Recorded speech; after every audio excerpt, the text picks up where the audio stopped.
شہادت یہ تو ثابت ہے کہ ان کی شہادت ہوئی ہے. شہادت کس طرح ہوئی ہے؟ ٹھیک ہے یہ نا؟ تو ہاں کس طرح ہوئی ہے، یہ یہاں پہ ہاں بات ہے نا. شہادت.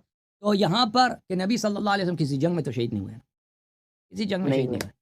ہاں نبی صلی نہیں، اللہ ہمیں تو علیہ ایک پٹی وآلہ پڑھائی وسلم بولے ہمیں تو بچپن سے یہ پٹی پڑھائی گئی ہے نا کہ خیبر میں وہ زہر کھلا دیا تھا، لیکن وہ بوٹی بولی تھی معجزتاً، جی تو جی دوسرے صحابہ شہید ہو گئے لیکن آپ صلی اللہ علیہ وسلم کی جی جان بچ گئی.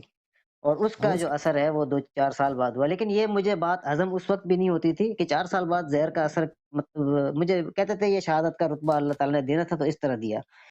الحمدللہ رب العالمین والعاقبۃ للمتقین والصلاۃ والسلام علی سید الانبیاء والمرسلین اما بعد. معزز ناظرین و سامعین، حسن اللہ یاری اور جھوٹ یہ آپس میں بہن بھائی ہیں. یہ میں بالکل علی وجہ البصیرہ کہتا ہوں.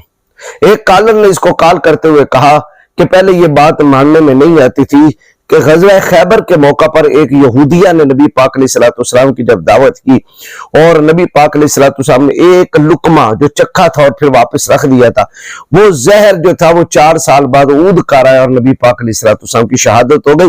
یہ بات ماننے میں نہیں آتی. آگے کہتے ہوں آگے اس کی تردید نہیں کی کہ یہ تو واقعہ جو ہے یہ تو اظہر من الشمس ہے. اصل میں وہ کرنا کیا چاہتا تھا کہ نبی پاک علیہ السلام کی شہادت ہوئی ہے اور اس شہادت کا باعث اور سبب کیا بنے ہیں؟ ازواج رسول. نعوذ باللہ من ذالک. یہ میرے پاس حیات القلوب ہے علامہ باقر مجلسی کی. اب ملا باقر مجلسی کی قبر پہ جا کے بنا سوٹے مارنا کہ تم نے یہ واقعہ کیوں لکھا. میں تمہاری ایک ایک چوری تمہارے بڑے مولویوں سے پکڑوں گا. یہ اس کی جلد 2 ہے، صفحہ 1026 ہے. ملا باقر مجلسی کہتا ہے کہ معتبر حدیثوں میں وارد ہوا ہے کہ حضرت صلی اللہ تعالی علیہ وسلم شہادت کے رتبہ کے ساتھ دنیا سے تشریف لے گئے، جیسا کہ صفار نے بسند معتبر حضرت صادق علیہ السلام سے روایت کی ہے کہ روز خیبر دست بزغالہ میں حضرت کو زہر دیا گیا. جب حضرت صلی اللہ تعالی علیہ وسلم نے اس میں سے ایک لقمہ تناول فرمایا، وہ گوشت گویا ہوا یعنی بول اٹھا اور کہا یا رسول اللہ صلی اللہ تعالی وسلم مجھ میں زہر ملایا گیا ہے. اسی لیے حضرت صلی اللہ تعالی علیہ وسلم اپنے مرض موت میں فرمایا کرتے تھے کہ آج اس لقمہ نے میری پشت توڑ دی جس کو میں نے خیبر میں کھایا تھا. اور کوئی پیغمبر اور وسیع پیغمبر ایسا نہیں جو بغیر شہادت کے دنیا سے رخصت ہوا ہو. اور دوسری معتبر روایت میں فرمایا کہ زن یہودیہ نے حضرت صلی اللہ علیہ وسلم کو گوسفند کے شانہ میں زہر ملا کر کھلایا تھا.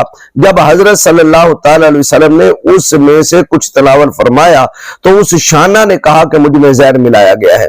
یہ سن کر حضرت نے اس لقمہ کو پھینک دیا اور ہمیشہ وہ زہر حضرت کے جسم اقدس میں اثر کرتا رہا یہاں تک کہ اسی کے اثر سے آپ کی وفات واقع ہوئی. یہ ہے ملا باقر مجلسی اور لکھتا کیا ہے؟ معتبر حدیثوں میں وارد ہے. اور کن سے منقول ہے؟ حضرت امام جعفر صادق سے منقول ہے. اب تف ہے اس پر جو امام جعفر صادق کی بھی بات کو نہ مانے. ملا باقر مجلسی جو کہہ رہا ہے کہ معتبر ہے، کوئی من گڑت نہیں، معتبر روایات ہے. لیکن تم جو ہے وہ امت مسلمہ کو دھوکے میں ڈالنا چاہتے ہو. انشاءاللہ قیامت کے دن ہمارا تمہارا سامنا ہوگا اسی بات پہ.